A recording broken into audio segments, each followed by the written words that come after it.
नमस्कार, कड़क लक्ष्य में स्वागत है। और आज बड़ा दिन है बिहार के चुनाव में, क्योंकि आज चुनाव प्रचार का आखिरी दिन है। पहले चरण का जो चुनाव जो 6 नवंबर को होना है, उसका आज आखिरी दिन है।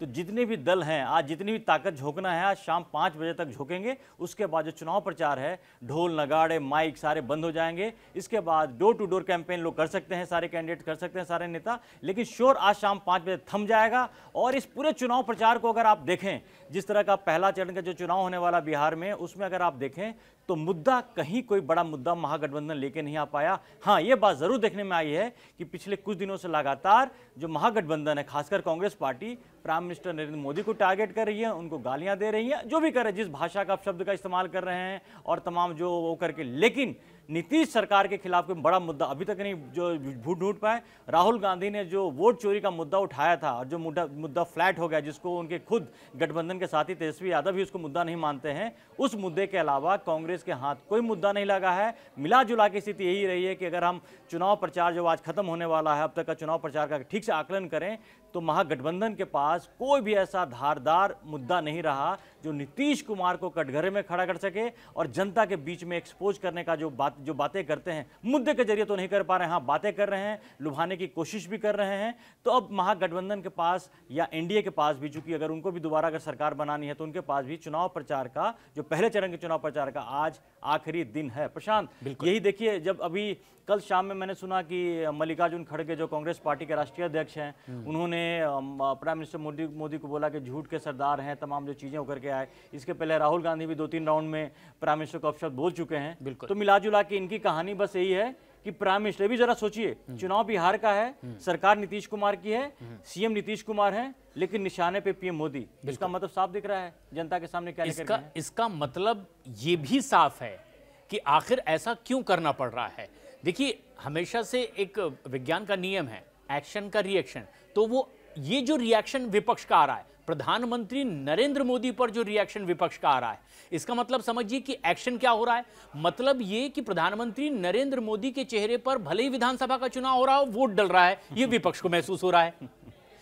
इसीलिए यही तो उसका मायना होगा, क्योंकि अगर विधानसभा का चुनाव है तो क्यों प्रधानमंत्री नरेंद्र मोदी, जो ना बिहार के मुख्यमंत्री बनने जा रहे हैं, ना इस समय उनका मुख्यमंत्री वहां पर काबिज है, तो जब ये दोनों बातें तीसरे नंबर पर जा चुकी है, तो विपक्ष प्रधानमंत्री नरेंद्र मोदी को ही क्यों टारगेट पर ले रहा है, चाहे आरजेडी हो, चाहे फिर कांग्रेस हो। इसका मतलब ये है कि जो अपनी खुद की पार्टियों के अंदर एनालिसिस होता है या इंटरनल सर्वे आता है, उसमें भी ये बात सामने निकल कर आ रही है कि अभी भी बड़ी ताकत प्रधानमंत्री नरेंद्र मोदी का चेहरा है बिहार का, भले ही विधानसभा चुनाव है। और इसमें थोड़ा आपको टोक रहा हूं प्रशांत, थोड़ा पैटर्न मुझे चेंज देखने में मिला। कि अगर हाल फिलहाल के दिनों में जो हालिया जो चुनाव है, विधानसभा के चुनाव हुए, उसमें प्रधानमंत्री ने थोड़े कम कर दिए थे चुनाव प्रचार। पहले करते थे, लेकिन पिछले कुछ चुनाव में, जैसे आप महाराष्ट्र की बात करें, हरियाणा की बात करें, तो प्रधानमंत्री ने सिलेक्टिव किया। लेकिन बिहार में फिर से वही अंधाधुंध प्रचार किया, बहुत दिनों के बाद प्रधानमंत्री का देखने को आया है। इसका मतलब ये भी दिखता है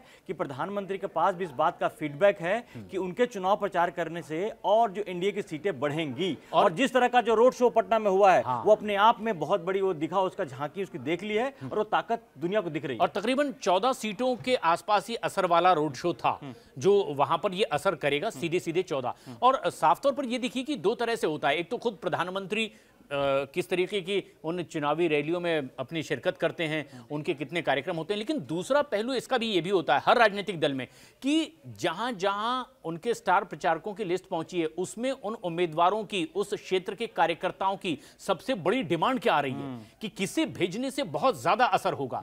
तो ये इसके जरिए भी ये रैलियां, ये कार्यक्रम सेट होते हैं। इसका मतलब ये कि प्रधानमंत्री नरेंद्र मोदी की आकर्षक छवि की मांग अभी भी वहां है, और इसीलिए उम्मीदवारों ने अपने अपने विधानसभा क्षेत्रों में, अपने अपने जिलों में जो प्रभावित इलाके हैं, प्रधानमंत्री नरेंद्र मोदी को निमंत्रित किया, उनकी डिमांड पार्टी के सामने रखी, अपनी गठबंधन में रखी कि प्रधानमंत्री नरेंद्र मोदी की रैली सभाएं यहां पर होनी चाहिए। इसका दूसरा पहलू यह भी है कि चाहे वो केंद्र की योजनाएं हो, प्रधानमंत्री मोदी की सरकार की योजनाएं हो, लेकिन बिहार में उसका असर रहा।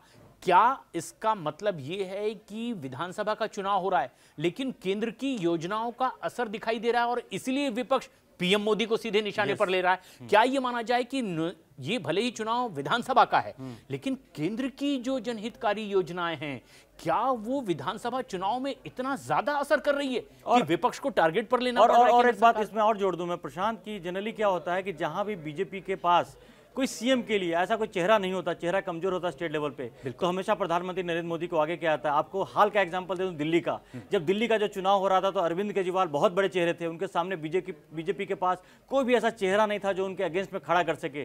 तब वहां पर प्रधानमंत्री आगे आए और उनके नाम पर, उनके चेहरे पर चुनाव लड़ा गया और नतीजा आपके सामने है कि जो 11 साल से बड़े बहुमत के साथ अरविंद केजरीवाल दिल्ली में सीएम तो बुरी तरह चुनाव हार गए और वहां पर आज बीजेपी की सरकार है, बीजेपी का सीएम है। तो ये बीजेपी की बड़ी टैक्टिक्स बहुत पुरानी रही कि जहां जहां इनकी स्टेट लीडरशिप में वो बात नहीं दिखती है, वहां पर पीएम को सामने लाया जाता है और उसके नतीजे हमेशा उनके फेवर में आते हैं। ये ट्राई किया दिल्ली में बीजेपी ने, चाहे डॉक्टर हर्षवर्धन की बात हो या फिर किरण बेदी की बात हो, बीजेपी ऐसा कुछ ट्राई करने की कोशिश कर रही थी, लेकिन वैसे परिणाम नहीं आए जो कि प्रधानमंत्री नरेंद्र मोदी के नाम के साथ दिखाई दिए। और चाहे वो गठबंधन में है, बीजेपी का मुख्यमंत्री इस वक्त बिहार में नहीं है, और फिर नीतीश उन्होंने बोला भी कि नीतीश कुमार ही सीएम बनेंगे। और अब जिस तरीके के बयानात आ रहे हैं पूरे के पूरे एनडीए नेताओं की ओर से, यानी कहीं कोई शक सुबह नहीं है कि बीजेपी जो है वो ये चाहे कि नीतीश कुमार का नाम बड़ा ताकतवर नाम है बिहार में और एक बार फिर उनका शपथ ग्रहण हो जाए। ये संभावना अब घटक दलों के बीच भी महसूस की जाने लगी है।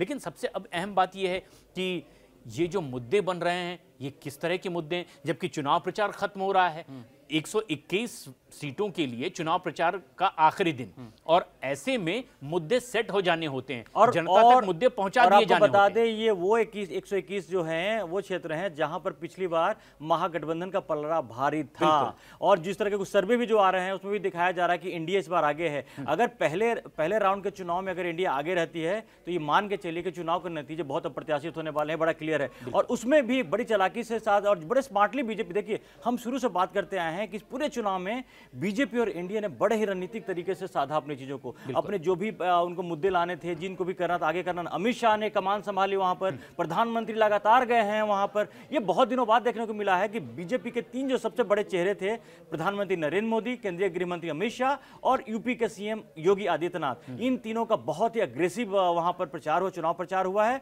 और उसके बाद बीजेपी का देखिए लग रहा है कि ऐसे अगर देखिए सीएम नीतीश कुमार है, सीएम प्रोजेक्ट भी उन्हीं को किया जा रहा है कि सीएम बनने का, लेकिन बीजेपी पूरी तरह से फ्रंट फुट पर चुनाव लड़ रही है। और नतीजा ये आ गया है कि अभी चुनाव के ठीक पहले Narendra Modi versus question mark, इसलिए क्वेश्चन मार्क बता रहा हूं कि उनके सामने तेजस्वी यादव का कभी कोई इमेज वो खड़ा हो ही नहीं सकते, कि नरेंद्र मोदी का इमेज इतना बड़ा है कि जहां पर तेजस्वी यादव खड़े ही नहीं हो सकते। और नरेंद्र मोदी जब चुनाव प्रचार कर रहे थे, एक इमेज की भी उन्होंने बात की है अपने इसी एक दिन पहले, जब चुनाव प्रचार खत्म होने वाला है उससे ठीक एक दिन पहले ही कल उन्होंने ये बात कह दी कि आखिर आरजेडी के सबसे बड़े नेता हैं लालू प्रसाद यादव, पोस्टर में फोटो क्यों नहीं है? आखिर आरजेडी लालू प्रसाद यादव की तस्वीर पोस्टर में क्यों नहीं लगा रही है? तो ये जिस तरीके के आरोप लग रहे हैं, क्या खुद आरजेडी तेजस्वी उसकी पुष्टि कर रहे हैं ऐसा करके? आखिर लालू प्रसाद यादव जो मुख्यमंत्री रहे हैं, पार्टी के संस्थापक हैं, मौजूद हैं, रोड शो उन्होंने किया है ऐसे इलाकों में। रीतलाल यादव के उन्होंने कई आपराधिक मामले रहते, ये भी बड़ा गलत मैसेज गया है पब्लिक में, बता दूं आपको, क्योंकि जिस तरह से अनंत सिंह के गिरफ्तारी के बाद कम से कम नीतीश सरकार ने यह जरूर दिखाया कि उनके पार्टी के मेंबर हैं, उनके पार्टी के लिए चुनाव लड़ रहे हैं, लेकिन जब उन पर आक्षेप लगे कानून का, जब कानून का पालन किया गया, उनको जेल में डाला गया। जबकि उनके चुनाव प्रचार के लिए वहां पर बीजेपी के डिप्टी सीएम सम्राट चौधरी और बाकी दूसरे नेता भी वहां ललन सिंह पहुंचे हैं और काफी, लेकिन वो अलग मुद्दा है। लेकिन जहां कानून की जहां बात है वहां पर बड़ा मैसेज सरकार ने साफ दिया कि एक्शन लिया गया। ये उनकी तरह नहीं है कि वो एक्शन नहीं लेते तो हम लोग को बचा देते। और वहीं दूसरी तरफ लालू यादव, रीतलाल यादव जैसे जो जिनका आपराधिक पृष्ठभूमि रहा है, उनके लिए चुनाव प्रचार कर रहे हैं, जबकि लालू यादव, उनको चुनाव प्रचार कायदे से करना भी नहीं चाहिए। वो हेल्थ के ग्राउंड पे जमानत पर हैं, अस्वस्थ होने की बिना पर हैं, तो उनको तो चुनाव प्रचार वगैरह फिर भी भाग ले रहे हैं, तो क्या मजबूरी ऐसी रही होगी?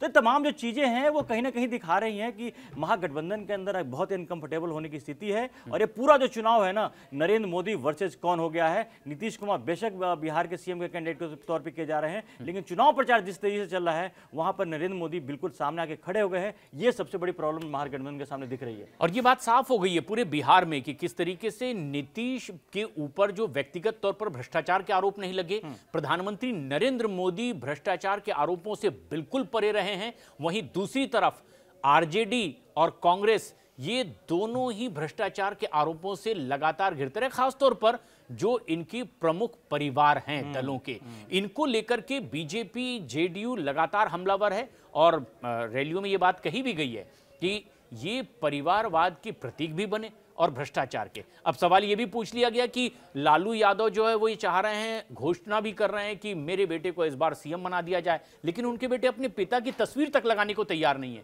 क्या वही भ्रष्टाचार का प्रतीक तस्वीर तो नहीं है? क्या इस बात का डर भ्रष्टाचार नहीं, जंगल राज दोनों चीजें कीर्ति है। इसलिए तेजस्वी ने अपने फादर लालू यादव का फोटो भी लगवाने से परहेज कर रहे हैं। इससे जाहिर है कि कितना बैकफुट में महागठबंधन की। एक बात और, कल शाम में केंद्रीय गृह मंत्री बिहार में थे। उन्होंने चुनाव करते वक्त बड़ा मुद्दा फिर से उछाला है, जिसको लगातार बीजेपी उठा भी रही है, जो कि सीमांचल के इलाके में बहुत बड़ा मुद्दा है भी। उन्होंने कहा कि बिहार का सीएम कौन बनेगा यह चुनने का अधिकार घुसपैठियों को नहीं होगा।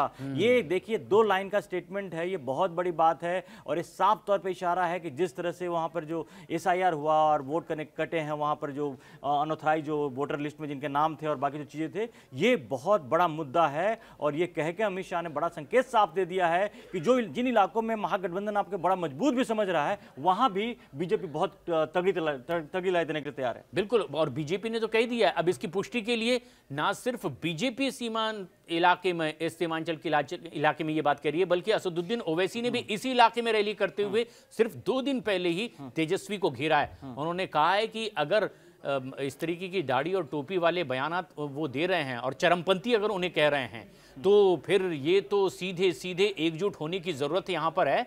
और सीमांचल में जो खासतौर पर जिस तरीके की पैठ ओवैसी ने पिछले चुनाव में ही बना ली थी, और ये साफ ये दिखा रहा था कि इस इलाके को लेकर के आरजेडी बहुत ज्यादा भ्रमित है, आशंकित भी है कि ये वो इलाका है जो उन्हें अपना खासा वोट बैंक मानता है। क्या वो पूरी तरीके से छिटक जाएगा? अब ओवैसी ने तो साफ कह दिया कि हम तो साथ में मिलकर लड़ना चाहते थे, लेकिन ये तो वोटों का बंटवारा हो जाए इन्होंने ही तय किया है, तो फिर क्यों नहीं अपनी ताकत दिखाया जाए? फिर उप मुख्यमंत्री नहीं, हम मुख्यमंत्री ही बनाएंगे। हाँ, तो वही बात है कि हो सकता है, जहां तक मुझे भी ऐसा लगता है कि सीमांचल के इलाके में भी ओवैसी इस बार कोई MLA उनका बंदा को चुनकर शायद ना आ पाए, लेकिन नुकसान तो वो शर्तीय तौर पे करेंगे। नुकसान ये होगा महागठबंधन को करने जा रहे हैं, क्योंकि विधानसभा के चुनाव में वो इलाका है जहां पर 500 वोट 1000 वोट से भी नतीजे तय होते हैं। तो ये मानकर चलिए कि अगर ओवैसी अपना MLA नहीं बना पाएंगे, लेकिन अच्छा खासा डैमेज महागठबंधन में भी करेंगे। तो ये तमाम जो चीजें उभर कर आई हैं कि जो पहले राउंड के चुनाव के पहले जो तमाम जो मुद्दे थे वो बैकफुट पर चले गए हैं और मेन मुद्दा विहीन हो गया है। और प्रधानमंत्री नरेंद्र मोदी बिल्कुल फ्रंट फुट पर आगे से आकर लीड कर रहे हैं, इंडिया को लीड कर रहे हैं, और ये इंडिया के लिए अच्छी खबर है। तो अब ये देखना बड़ा इंटरेस्टिंग होगा कि 2 दिनों के बाद जब पहला राउंड का जो चुनाव होगा उसकी हवा किस तरफ जाती है। इसके लिए इंतजार कीजिए, हम तमाम अपडेट्स लेकर आपके पास फिर हाजिर होंगे। और अगर आप अभी तक आपने कड़क को सब्सक्राइब नहीं किया तो जल्दी जाकर सब्सक्राइब कीजिए। फिलहाल के लिए धन्यवाद।